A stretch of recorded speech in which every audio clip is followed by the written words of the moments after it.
These are Sifteo cubes. How many people have seen them? Okay, and how many people had seen them before tonight? Just curious. Okay, quite a few of you. Not an iPad. This is not an iPod. This is a new device. Came out of Dave Merrill and Jeevan Kalanathi out of the Media Lab. Media Lab's great for generating demos. Some of the demos turn into products, and in this case, Dave Merrill had this impulse that, you know, it's nice, all this virtual stuff and screens is great, but I want to touch information. His image is, I want to plunge my hands into like a vat full of Legos and feel what information feels like.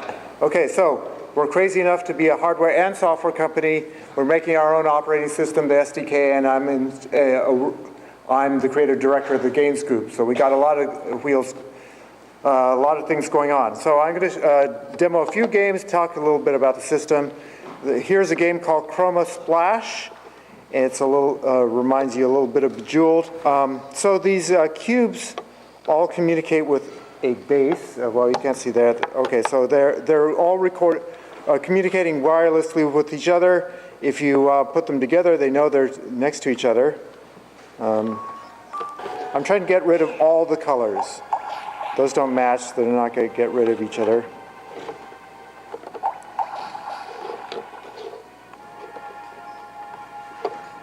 Let's see. There we go.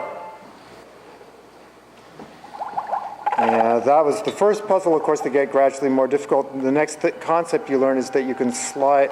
If you tip them, they'll slide. So there's only one green here, and there's a bunch of greens here with a plus sign. If you put them together, though, it starts a chain reaction. They all disappear. Let's get rid of those blues, too. See, that's not going to work. So I got to get rid of that red shell first.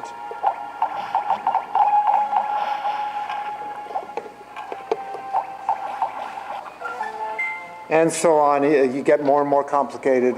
Objects gets harder to clear the screens, and there's multiplayer modes as well. Okay, let's take briefly a look at a very different sorts of game. In his initial demo, they had the idea of putting a letter on each cube. That's one of the most basic things you can do, and you can do word games. Actually, Hasbro saw that demo and beat us to market, and they brought out Scrabble Flash. That's where that came from. Yeah, it actually came in that direction. Scrabble Flash is great, but anyway, so but ours that was a special purpose piece of hardware. This is a more general one. Here's what happens if you take a Zelda-like game and put it on the cubes. So in this case, if you put cubes together, it reveals more of the map, and the character can walk from cube to cube. So even though there's only 3 cubes here, you can keep on expanding the map. Yeah, and if you have more cubes, you can see a bigger map. The basic system comes with three cubes, but it'll expand up to 12. Okay, so that's what that. So in this is called Ice Palace, and you are in search of the. Oh no, there's a monster there. Better run away from him. Various characters show up. You find objects. It's your basic adventure RPG-like game. Okay, last game. Those were 2 of our earlier games. Here's a game that represents the direction we're going in now, which is. Those games are all flat on the table. They're pretty cool, but there's a lot more you can do. This game is called Fresh. It's inspired by DJ culture. I'm going to need your help, Darren. Can you help me? Sure. Let's see. Here's this one gives advice, instructions on the fly. It says tap the bug to squash it. Okay, let's all go. So this. Okay, we got them all? Okay, good. Gives us a little score. This is like WarioWare. Just games come at you. Each game takes a few seconds, and you figure them out on the fly. Shake up the robots. Okay, let's shake them all up. and they turn red. Okay, we're done with that one. Let's see what happens next. I think they're going to give us a couple. Oh, they gave us both. Okay. Well, what do we do here? So you have to remember what just happened. In some of the other games, you have to stack the characters up. So you put a character together like this, and you have to stand them up. That one's a mind blower when you first do it. There's another game we have called Tower No Tumble, where you form a little wall, and you're supposed to flick a cube and hit the wall, but not make it fall over. Everybody who sees it for the first time does what you would do on an iPod like this. But we say, no, actually flick the cube, and you go like that. Hey, I did it. I hit it, and there are little characters who react. Okay, so that's the basics of Sifteo cubes. We're trying to take a lot of what's wonderful about touch that is explored on the iPad, but make it more social and more tactile. A lot of our games, you'll see people running around the room with them. Okay, let's do some comments real quick. I have one. Yeah. I think when I first saw the Hasbro idea to Scrabble, the tangibleness of moving things around is great. It's like, okay, I get it immediately.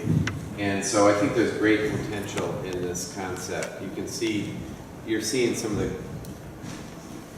amazing graphics and what it can do. This whole idea, I think this is going in the right direction of Moore's Law. I've been watching this product since it was paired with a PC or a computer, and that was sort of managing lots. Now it's a small little manager cube.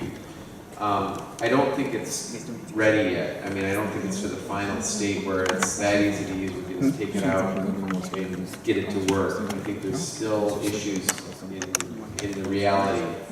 This is riding a really hard line. It's bleeding edge technology, trying to compete in a very competitive space. The toy industry is down to pennies in terms of price margins.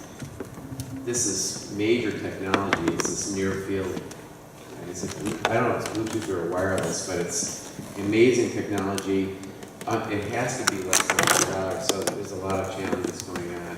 So I'm watching it.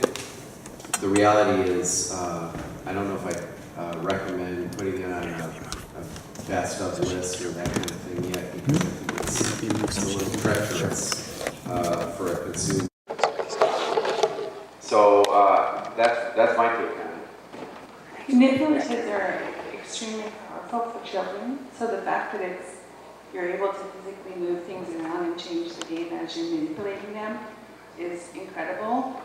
I think that kids would have a hard time, first of all, keeping track of the cubes, as well as the fact that peripherals, as a gamer, there's so many pieces out there right now, and trying to just keep everything charged is a huge effort. As you saw. And I love the concept, but practicality-wise, I think it could be difficult as far as longevity. Something that might be worth considering. It may increase the price of the cubes, but wireless charging would be something that would be helpful, so that you can take each of the cubes, just place them down on a mat, charge them all overnight, and the kids will be ready to go in the morning. The technology's there, with a lot of phones and stuff, so it seems like it'd be plausible with these cubes as well. Yeah, good idea. It would make it a lot simpler. So dust or magic? Yeah. We'll be here next year. It's a real question, so what do you think?